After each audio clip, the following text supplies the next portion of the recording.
Turning now to a more serious story this evening. Losing a child is arguably one of the worst things a parent could ever endure. Now losing two children in the same year, that's unimaginable. News Channel 8's Stacy Scheibel introduces us to a Bay Area family using their loss as a motivation to help others. It is a story tonight you won't forget.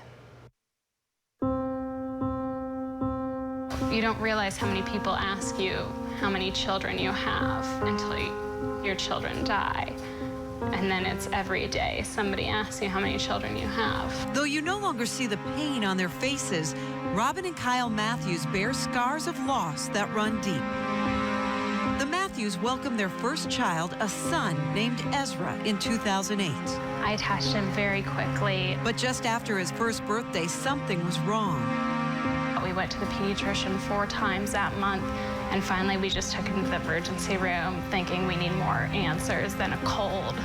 Right away they did scans and he was diagnosed with a massive tumor in his abdomen, and then it turned out to be neuroblastoma. Ezra had cancer of the nervous system, the most common cancer in infants, and one with an extremely high mortality rate. Do you remember how you felt when you heard the diagnosis? Yes, it was definitely shocking, and cancer has been in my family. My dad died of cancer, and so that was my biggest fear. And I was so mad at cancer and so sick of cancer, and so I knew I had to fight very, very hard against it, and we did. Then, just days after Ezra's diagnosis, the first day he started chemo, I took a pregnancy test in the hospital because I just couldn't stop feeling sick.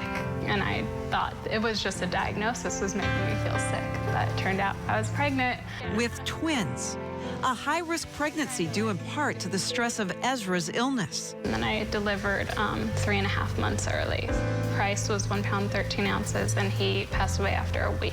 And his body was just so little, and he was just having such a hard time. None of his organs were fully functioning, and so he passed away after a week, and then Charlie stayed in the hospital for 7 months. Ezra was on the 7th floor getting stem cell transplant, and Charlie was living on the 6th floor in the NICU. Despite the loss of Price, their focus was on helping Ezra survive.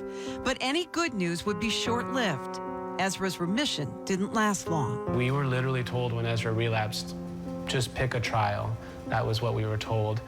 There was not enough research. There was not enough options. He was diagnosed on the 400th day of his life, so a little after a year old, and he lived to 800 days, so exactly half of his life he battled neuroblastoma. So a little after 2 years old, he passed away. The Matthews were numb. You know, I feel like Ezra started this battle, and we're going to continue it. The Matthews launched a charity called Because of Ezra. The money raised goes to neuroblastoma research because they realized there were cancer support groups to help during the battle. But at the end of the day, we realized there was nothing for Ezra to keep him here. No research, no trials that we could get him on that would actually work. And so that's what we really founded Because of Ezra on is that knowledge that we have to do something to really change the story for the next family.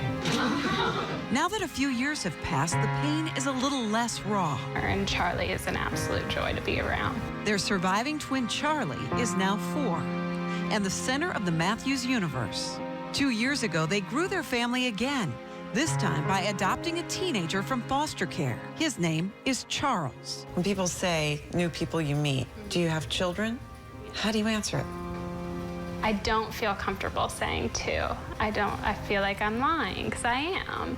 So usually I say, we've had 4, we have 2. And it's not such an easy question anymore, but I always want to tell people about Ezra, and that's fine with me, and about Price, and that's okay, that my kids aren't here. They're still a part of my life. I'm Stacy Scheibel for News Channel 8.